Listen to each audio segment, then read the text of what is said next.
आपका हमारी आध्यात्मिक यात्रा में हार्दिक स्वागत है। आप सुन रहे हैं शिव महापुराण, जो सनातन धर्म के ही अनमोल ग्रंथों में से एक है। इस श्रृंखला में हम आपके लिए ही इस दिव्य ग्रंथ के प्रत्येक अध्याय का शाश्वत पाठ प्रस्तुत करेंगे। आइए इस ज्ञान और धर्म की ही यात्रा को आरंभ करें। भगवान महादेव की महिमा और उपदेश से ही सजी इस पावन कथा के साथ ही ओम नमः शिवाय। 48वां अध्याय हिमालय द्वारा कन्यादान। ब्रह्मा जी बोले, उसी समय ही हिमालय पुरोहित गर्गाचार्य ने ही हिमालय और मैना को यथोचित बैठाकर उनसे कहा कि अब कन्यादान कीजिए। हिमालय ने अर्धपाद सहित ही वस्त्र और चंदन देकर वर का वरण किया। तिथि आदि का कीर्तन हुआ। फिर हिमालय ने ही सृष्टिकर्ता जी से हंसते हुए कहा कि हे शंकर, आप अपना पर्वत और फूल कहिए और तथा नाम, वेद और शाखा बतलाइए। हिमालय के इस प्रकार करने पर ही चिंता रहित भगवान शंकर चिंतित हो गए और उनसे कुछ भी कहते न बना। तब उन्हें निरुत्तर देख हे नारद, तुमने उनका हास करने के लिए ही अपनी वीणा बजानी प्रारंभ की। हे धीमान, तब तुमको हिमालय ने हठ पूर्वक मना किया और विष्णु आदि देवताओं और मुनियों ने भी निवारण किया, परंतु शिव जी की माया तुम नहीं माने। इस पर हिमालय ने तुम्हें फिर मना किया, स्पष्ट कहा कि वीणा मत बजाओ। तब तुम अपने हृदय में शिव को स्मरण कर हिमालय से बोला, तुम कितने मूर्ख हो जो महेश्वर से ऐसा प्रश्न करते हो। यह तो महेश्वर के लिए ही उपहास की बात है।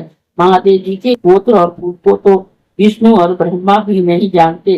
अन्यों का तो कहना ही क्या है। यह तो अरूप परब्रह्मा प्रकृति से परे, निर्विकार, निराकार, मायाधीश और पर से भी परे मात्र हैं। तब इस स्वतंत्र भक्तवत्सल का गोत्र और नाम क्या होगा, जब ये अपनी इच्छा से ही शरीर धरने वाले और अनेक नाम वाले हैं, जिनके सामने कोई उत्तम गोत्र वाला नहीं है। तथा जो गोत्रहीन है, कुलहीन है और कुलीन है, वे यही पार्वती के तप से ही तुम्हारे जमाता बने।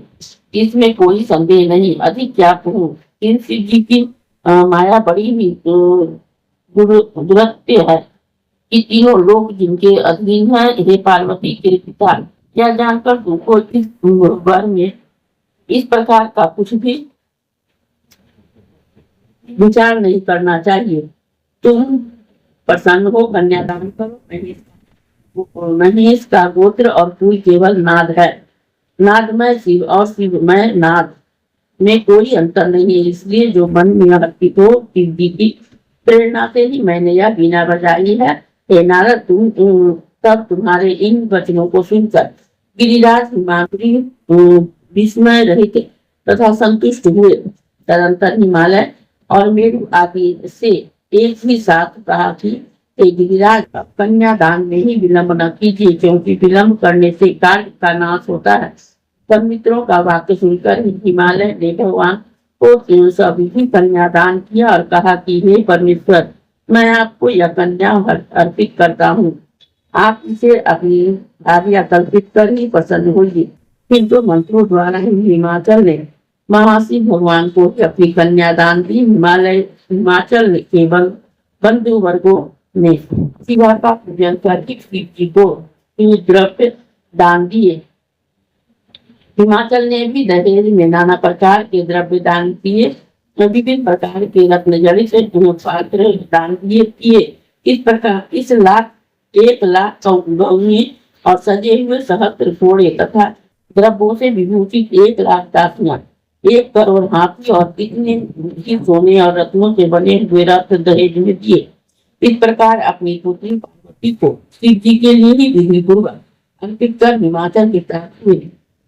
पेट पाठी ब्राह्मणों ने ही पार्वती जी का शिव जी के साथ महोत्सव अभिषेक किया। बड़ा ही आनंद और उत्सव हुआ। इस अध्याय के श्रवण हेतु आपका हृदय से धन्यवाद। हम आशा करते हैं कि शिव महापुराण की यह दिव्य कथा आपको आध्यात्मिक शांति और गहन ज्ञान प्रदान कर रही होगी। कृपया अगले अध्याय के लिए हमारे साथ जुड़े रहें और अपने सुझाव एवं भावनाएं कमेंट के माध्यम से अवश्य साझा करें।